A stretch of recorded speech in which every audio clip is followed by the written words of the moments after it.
Brought to you by TechnoSpark 20 series smartphones. I'm superhuman.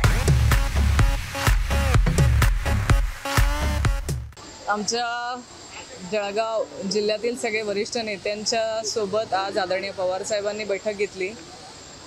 जे काही इच्छुक लोक होती त्या इच्छुक उमेदवारांसोबतही देखील आज चर्चा करण्यात आलेली आहे आणि जे फायनल उमेदवार असतील त्यांचं नाव नेते जाहीर करतीलच. थोडं 2-3 दिवस वाट बघावी लागणार आहे. परंतु एकीकडे महायुतीकडनं रक्षा खडसे यांना उमेदवारी पुन्हा देण्यात आलेली आहे. खडसे विरुद्ध खडसे हा वाद टाळण्याकरता तुम्ही खडसे मैदानात उतरत नाहीये असं काही नाही आहे. बघा, प्रत्येकाची लढाईची तयारी असते.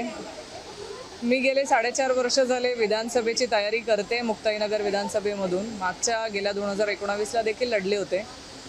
त्याच्यामुळे लढायला आधीचं प्रिपरेशन देखील लागतं आणि प्रत्येकाला तयारी देखील लागतं.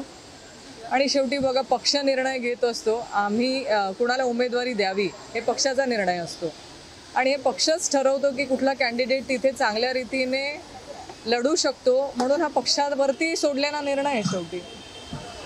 लोकसभा निवडणूक जाहीर होण्यापूर्वी ज्यावेळेस जळगावला भव्य सभा झाली होती त्याच वेळेस एकनाथ खडसेंची उमेदवारी जाहीर करण्यात आली होती. जयंत पाटलांनी स्वतः भाषणामध्ये सांगितलं होतं.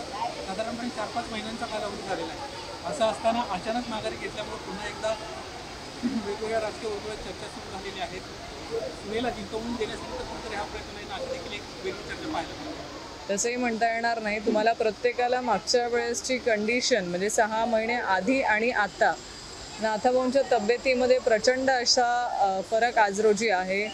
गेल्या 2 महिन्याच्या आधीच त्यांना मेजर हार्ट अटॅक आला होता आणि हार्ट अटॅक आल्यानंतर म्हणजे मृत्यूमधच्या यातनं बचावलेले नाथाभाऊ आज रोजी आम्ही म्हणू की ते वाचून इथे आलेले आहेत. त्याच्यामुळे त्यांना डॉक्टरांनी तेवढं फिरणं अलाउड केलेलं नाही आहे आणि त्यांच्या तब्येतीच्या इश्यूमुळे आज रोजी एवढं मोठं इलेक्शन पेलवण्यासारखं नाही आहे. कार्यकर्ते आक्रमक झालेले आहेत.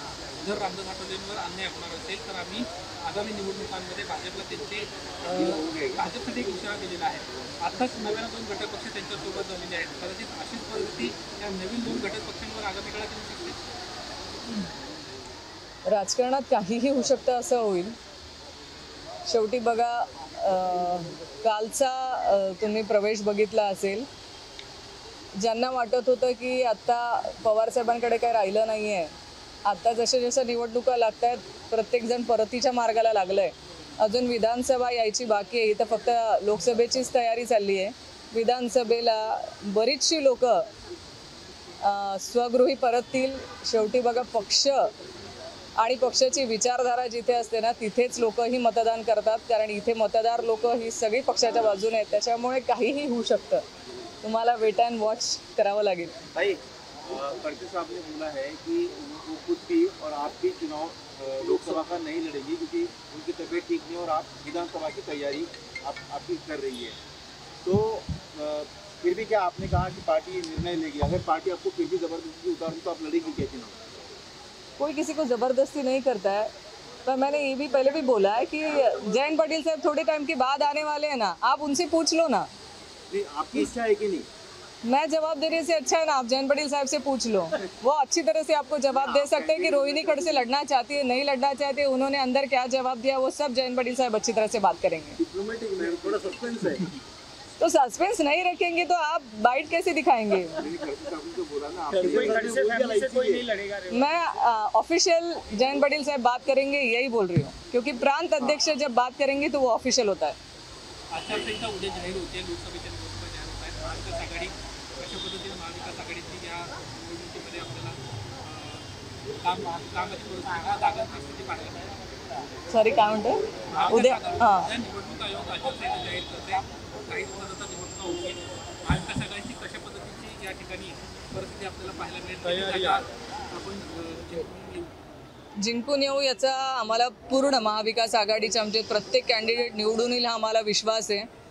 कारण आम्ही जिथे जिथे सभेसाठी जातोय, तुम्ही 2 दिवस आधीच्याही प्रत्येक, आता जर तुम्ही सोशल मीडियाही बघितलं असेल तर जिथे जिथे आदरणीय पवार साहेबांची सभा झाली, जिथे उद्धव ठाकरे साहेबांची सभा झाली, या प्रत्येक ठिकाणी आता राहुल गांधी साहेबांची परवा चांदवडलाही तिकडे सभा झाल्यात. प्रत्येक सभेला लोकांची गर्दी साठी तिथे जे ग्राउंड घेतलेलं आहे ते कमी पडतं आहे अशी परिस्थिती आहे. मतदार राजे हे महाविकास आघाडीसोबत आहेत आणि आमच्या प्रत्येक जागा निवडून येणार हा आम्हाला प्रत्येकाला विश्वास आहे.